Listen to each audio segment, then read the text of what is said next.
Hi everyone, thank you so much for joining me. Is the question is Megan Good a high value woman? Now, most of us who are not a celebrity or whatnot, we still have things that we want. We want to feel valued, we want to feel loved, we want to be taken care of, we want to feel sexy and things like that. However, most of us here, normal women living our everyday lives, sometimes we don't wake up feeling ourselves or our authentic selves or living life on our purpose or feeling our dreams or feeling pretty and sexy. Well, I'm here to tell you today that there are four major archetypes that high value women exhibit, and if each archetype is at 50% or more, then they show up as a high value woman. Once you get this, you too can take your life from mediocre, unhappy, unsatisfied to Roots Chris VIP, being all the way live like this lovely lady here. I've been dowsing and doing spiritual work and tantra work for over 15 plus years, but that's not the important part. My intention is to give you the archetype knowledge of a high value woman in a measurable way so that you can go from average to VIP in your own life by doing the same archetypes that this young lady is exhibiting on Club Shay, beginning with number 4. After each segment, I'm going to douse to see if she is making the grade at each of the different archetypes to be considered a high value woman. She may look like a high value woman. However, the rods will measure her energy to see if indeed she is a high value woman. But the first thing we should do is learn the different archetypes of high value womanness. One is the moon. The moon is nurturing, caring, generous. She is submissive. She is constructing of a family, and she keeps the family together. Okay. The next one is elegant rose, or the siren. She's sensual. She's pretty. She's giving with ease, and she's generating pleasure with ease. She's artistic, sensual, carefree, and arousing. This next one is a seated hawk, or the croon, or the psyche. He's synergistic, imposing, right brain thinking, intuits a plan, intuitive, and using spirituality and intuition to guide her. The treasure chest is unifying, prosperous, social, earthy, harvest, and abundance. So those are the four archetypes that if she exhibits over 50% based on the rods and me measuring her energy space, then she is indeed a high value woman. Let's get into segment number 4. By any means. And so for me, I'm really a girl's girl, but I'm also, a guy's girl, where I genuinely want to see everybody win. As much of a Leo as I am, I also am a very, like, if somebody, if somebody wants to shine a certain way, I'm like, by all means, you got it. I don't care, because for me, I have a lot of self-love and a lot of, like, just, I just know who I am, and that's enough for me. And so, I'm just very peaceful in all situations, on all sets, with all people. I read. Okay, so that is the first one, right? The second clue, which I'm about to give for you and set it up while we're doing it. So she's talking about self-love. She said, I'm not trying to shine on anybody. If it's your floor, if your lane, it's your lane. I know my lane. I pay my position. Everybody has a lane. We all do our all lanes together in order to make a perfect picture. There's no need for me to step on any toes or be something other than myself, because I know my lane and I respect your lane just like you should respect mine. So let me tell you a little bit about Megan Good. Megan Good has been acting since like 4. This girl has been on everything. She's been on commercials, TV, anything in media she has been on. She's been on it since the age of 4. And her mom has supported her the whole way. She said, always make sure, well, I don't want to give away the clues, but just know that she has been in the acting space, kind of like Amanda Seales, since a child. So she's not new to this. She's true to this. All right, let's do it. And Maya was overseas touring with her group, and she would come home and she'd bring her money home. And so our household was just one of whoever's got it, it's all of ours. We take care of each other. We are, a tribe, and we always protect and take care of each other, So there was definitely a sense of accomplishment, but it also was a sense of, like, safety, and just knowing that we always look after each other, and we always will look after each other. You, the lead actors in Hollywood Okay, so bringing the money home, looking after each other, community driven. Is it seated hawk, synergistic, imposing, right brain, intuitive, psychic ability, nurturing, not nurturing, but psychic ability, spiritualness, things like that. Treasure chest, unifying, prosper, social, constructing, harvest, community, abundance. Or elegant rose, joyous, beautiful, sensual, arousing, giving pleasure with ease, receiving pleasure with ease, carefree. Or the moon, nurturing, caring, generous, submissive, maternal. Now, if you guessed treasure chest, you should spread your fingers and give yourself a high five. That's exactly what is going on here in this segment. And her sister have it pretty good down pat. Treasure chest is the ability to, is talking about the internal drive of women to gather together resources to support their domestic economy. That's what treasure chest does, okay? Down to earth, down through the ages, men have thought of as hunters and women as gatherers. So the treasure chest energy is the nesting and the gathering aspect of the feminine energy, not to be confused with the nesting of the moon. It's more so establishing a community and making things work together in a synergistic nature. With the community is the key word. So community, your family, your immediate thing, versus a mother, it's just me and a child, right? Or maybe me and an immediate family. But she, based on those two segments, we know that she's treasure chest right there. So now we're going to find out what percentage she is on the treasure chest. Higher self, show me my yes. Higher self, show me my no. Does she have what it takes to be a high value woman will have 50% or more online of each archetype? That's what makes her high value, because she is showing up as her highest potential. We're now about to see what is Megan's Good's treasure chest. I'm going to turn around, be 100%. What is percentage of Megan's Good treasure chest? Her ability to establish community, her ability to bring resources together, take care of her family and things of that nature, her ability to join together forces to make it for the highest good, to establish a community of caring, loving, and sharing. I'm getting a reading of 40%, 42%, 43%,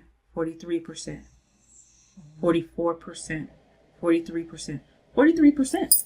So I'm going to set up this next segment now. Yeah, I think so. That was probably the first moment, because the first thing he did before that was embarrass me in front of the crew, because I had like this big dialogue and I was going over it, and then he was like, just say it, and I was like, yeah, I'm about to. And he's like, no, everyone hold your work. Mind you, just like 200 people on set said, everybody stop, or stop what you're doing. Say one. And I was like, and I was just so caught off guard that I started saying it, but I was like fumbling through it. And then he was just like, you've done it 100 times. You've done it 100. Like he just like reprimanded me like I was a child in front of the whole group. So there was that moment, and I cried about that. So the next time he came for me, he got what he asked for. Shay? I am a Leo after all. I'm as kind as they come, baby. I try to make the best atmosphere for everybody and just the best quality of life and just love. But I was like, okay, I reached my goal. Yeah. Okay, so that's one, and here's the other. I was like, y'all, I'm so nice. I'm so calm. I'm so easygoing. Like, this dude was like wilding, and I was like, you know what? At some point. And then after that, everyone was like, because they knew me, and they knew that I'm like, trying to, pretty easy going, and for you to snap like that, yeah, you probably had it up here, not here, but up here. Listen, I was donezo, because it just, it was completely inappropriate, and I think I played that twice about saying, don't talk to me like that. But because I came from the background I came from, and possibly because I was a black woman, I just was a little bit, and then once I said, look, that's enough. But it's interesting because he left to film something else and had to come back, like on one of the last days, to film a scene with me. And after I filmed a scene with him, I realized that I was like sweating profusely and my hands were shaking, because that's how understanding. He brought that on. Yeah, he almost gave me like an anxiety. So anyway, I made them. Was that the first time?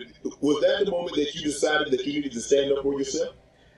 Yeah, I think so. That was probably the first moment because the first thing he did before that was embarrass me in front of the crew because I had like this big. Okay, so that's the first clue. Here goes the second one. She realized she had to stand up for herself, right? You know, she was being challenged, so she you have to people run over you. Because I don't want fame or any type of success at the expense of losing my soul or not feeling good about who I am. It is not that serious. It ain't, you know what I'm saying? And so I think as long as I keep my integrity and my authenticity, what's supposed to be mine will come to me. And I think it'll come to me even easier because you weed out the things that you don't need to be concerned with anyways. Do you feel? Now, the clue is, if you've seen any of my other ones, is that each female archetype has an equal but opposite inverse. And the particular archetype for this one, inverse, is the ability to protect and serve without care or concern of oneself. Like, stand up for what's right. Have a certain code. You can't be professional. You know, don't treat people any old kind of way. Treat people how you want to be treated. The golden rule. So the feminine version is, okay, now that you're protected, you feel safe and you can be yourself. But she mentioned a situation where she didn't feel safe, which was a clue. And 2, she had to stand up for herself, which she had to work in the masculine nature and then come back in the feminine nature once it was all rectified and be like, okay, so I'm here, I'm still here. Okay, now I'm back to my original self. I'm caring now. I can be easygoing. I can go along to get along, and I can go with the flow and things of that nature, and that's my normal thing. But if you come against me and you try to overstep my boundaries, I have to honor my boundaries, and the lioness has to come out. So if you chose moon, then you are correct. You are correct. That is her moon energy. And the person she was protecting was her inner child. Because in acting and artistic, meaning having creative flair, is to be vulnerable. You have to protect that inner child. And so that lioness came out. And I'm glad. So that was her moon. So now we're about to see what percentage of it is of her moon. And if she has at least 50%. If she doesn't have 50%, then we'll add up all the archetypes. And if it adds up to 50% or more, then we can label her as a high value woman. If not, then the colors we use at the end will also help her level that up a little bit at the end of the month. But we don't know. We're about to see now. So let's do it. Higher self, show me my yes. Higher self, show me my no. Higher self, I'm balanced. I'm balanced. Okay. Higher self, one turn around being 100%. What is the percentage of Megan Good's moon? What is the percentage of Megan's Good's moon? Her ability to be nurturing, caring, submissive, maternal, nurture what is growing, constructing a family. Herself will have her moon at 45%, 46%, 45%. That is her moon. Where's my pen? So treasure chest was at 43. Moon is at 45. So she's right there on the cusp. She's right there on the cusp. We'll see what these other 2 segments have to bring. And then we'll total it all up to see if indeed Megan Good is a high value woman. Now, going from segment 3 to segment 2. Let's do it. In that, but also how to be a chameleon and get along with anyone and go in any space and be comfortable. How old were you in the role in Friday? 13. 13. Yeah. And, you know, you had the scene, the ice cream truck with big perm, big worm. Yeah. And so, what was it like? Because, you know, Chris Tucker, Ice Cube, Faison, John Witherspoon, Bernie I love her Mac. dress. Were you on the set with I want that for myself. Were you on the set with any of those guys other than Tucker, Chris Tucker, and Ice Cube? Yeah, you know what's crazy is at that time, Michael Clark Duncan was Tiny Lester stand-in. Mm-hmm. And, you know, F. Gary Gray was 25 years old, first movie. And basically for those 2 scenes that I had in the movie, I was probably on set for almost 3 weeks waiting to shoot my scenes. Wow. And so I spent a lot of time with everybody. But one thing I'll never forget is Tiny, I was eating a tuna sandwich and he said, "Can I have one?" I said, yeah. So I went and I made it when I came back. Okay, so that's part of 1, right? So here's the second part. Here's the second one. This one really brings it home. You be humble and you be authentic. Nobody can be you the way that you can be you. Nobody can bring what you bring to the table the way that you bring it. If you stay in your lane and you do you, then you will stand out. Because that is you. There's nobody else in the world like you. But if you stay humble, you learn from others, you're able to teach, you're able to enjoy the space, the time with everyone. I don't believe in competition by any means. And so for me, I'm really a girl's girl, but I'm also, a guy's girl, where I genuinely want to see everybody win. As much of a Leo as I am. She is humble. She is authentic. She understands that she's pretty. She understands that she can be a girly girl or a guy girl. It doesn't matter. She can flow. She can ebb and flow whatever the mood suits her. She's a chameleon. She has the ability to give pleasure with ease and to receive pleasure with ease. So is she doing the nurturing, caring, the lioness, standing up for oneself? No, which is the moon. Is she doing the seated hawk, using her psychic abilities to intuit where she should go? Is she using her treasure chest, her ability to make money and gather resources and multiply those resources within a community? Or is she being joyous, beautiful, sensual, artistic, carefree, and giving and generating pleasure like the elegant rose? So if you chose elegant rose, you are on fire. She definitely is an elegant rose woman. I've never seen her not be joyous and all of that good stuff. If you guess elegant rose, then you are good. I mean, look at her nails. She got the nude nails going on with the ring that's matching the outfit, and she got the little eyeshadow. I just peeped the little green eyeshadow in the corner, and then right here that matches her outfit. The earrings that match the outfit, the little nuances, the details, the minute details is so Oshun. I mean, so Aphrodite. I mean, so Hathor, so Heteru. Her Heteru is on fire. Like, I'm ready to see what this is. Higher self, show me my yes. Higher self, show me my no. Higher self, I am balanced. Higher self, what is the percentage of Megan Good's elegant rose? One turnaround be 100%. What is the percentage of her ability to give pleasure with ease and to receive pleasure with ease?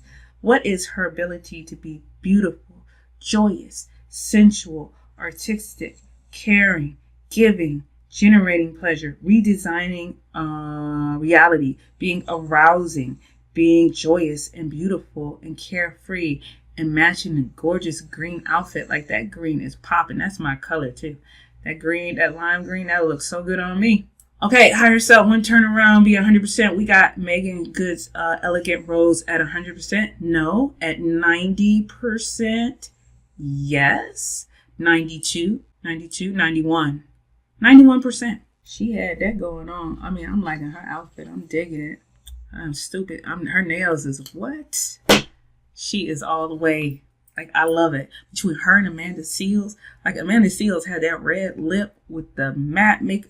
Like, between her and Amanda, I mean, she has good makeup. But Amanda Seales' makeup, flawless child. Elegant Rose is at 91%. So she is good on that. For that, she shows up as a high value woman.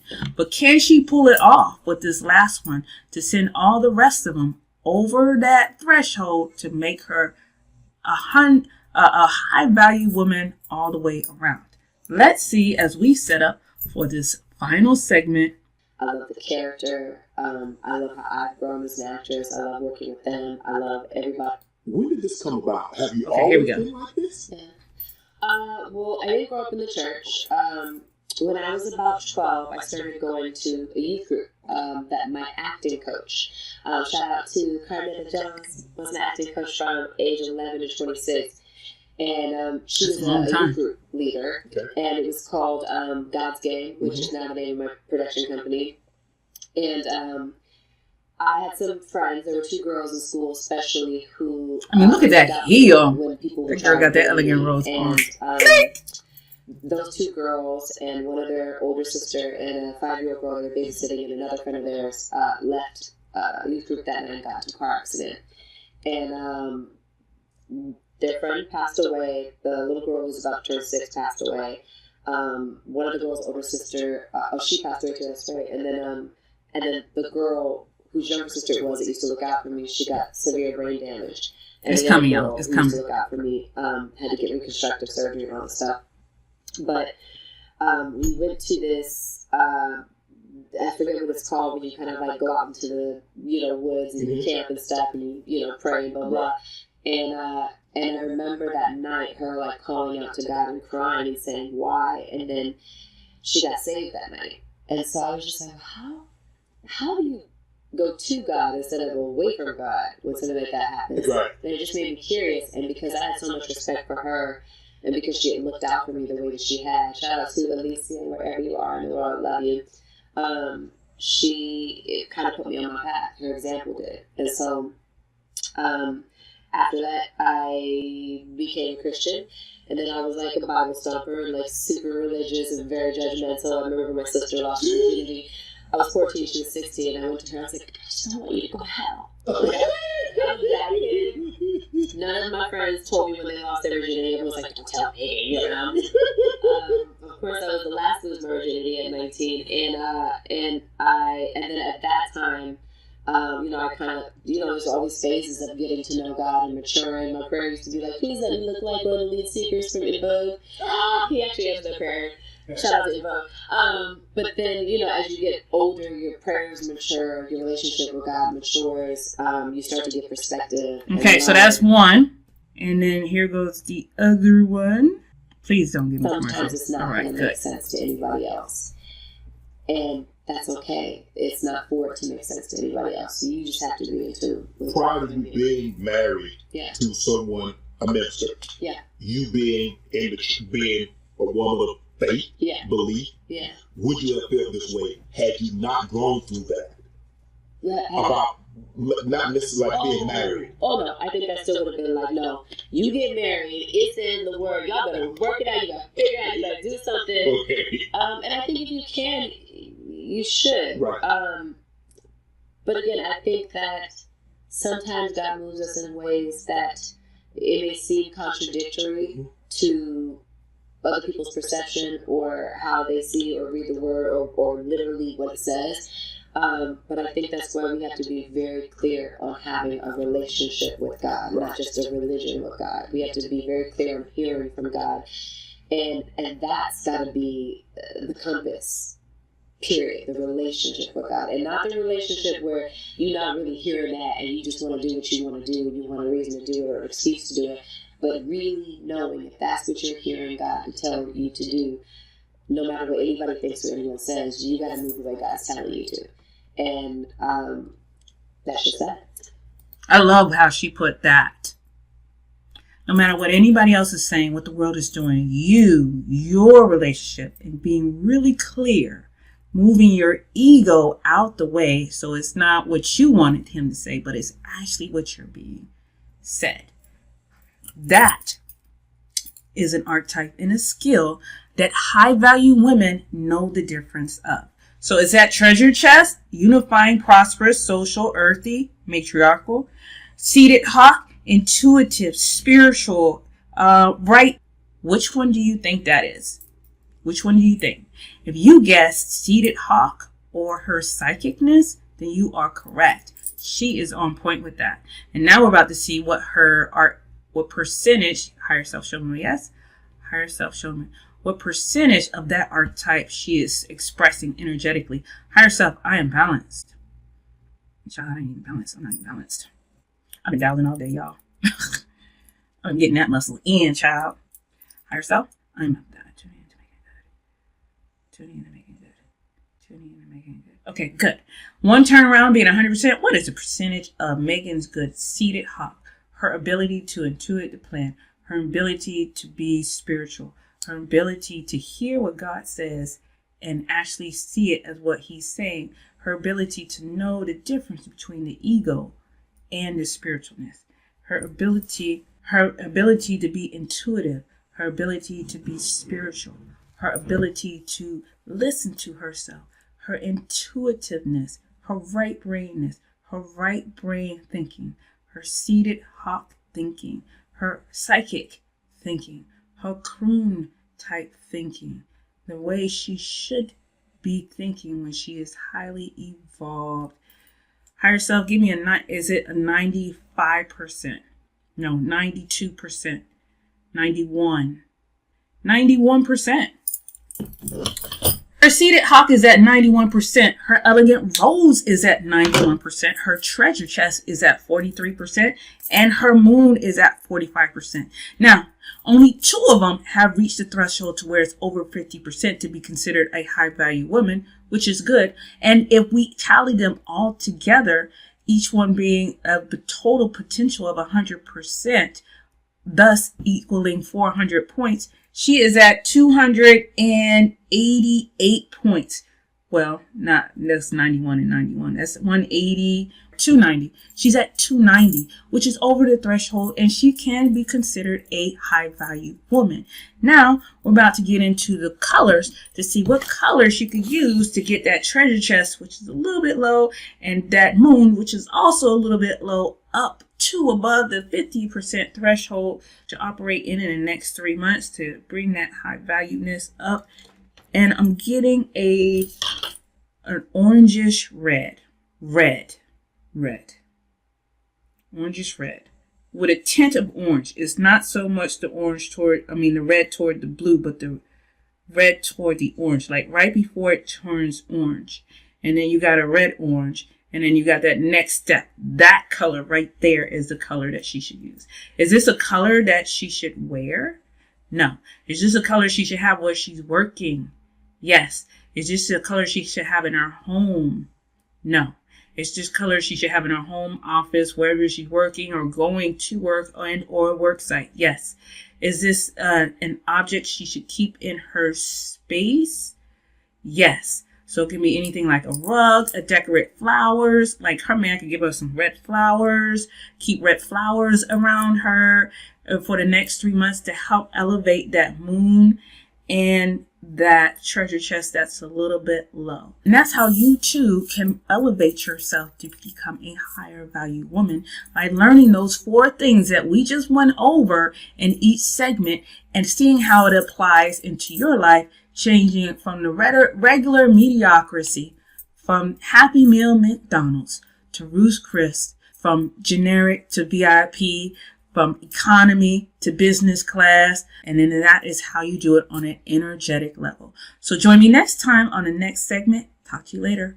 Bye.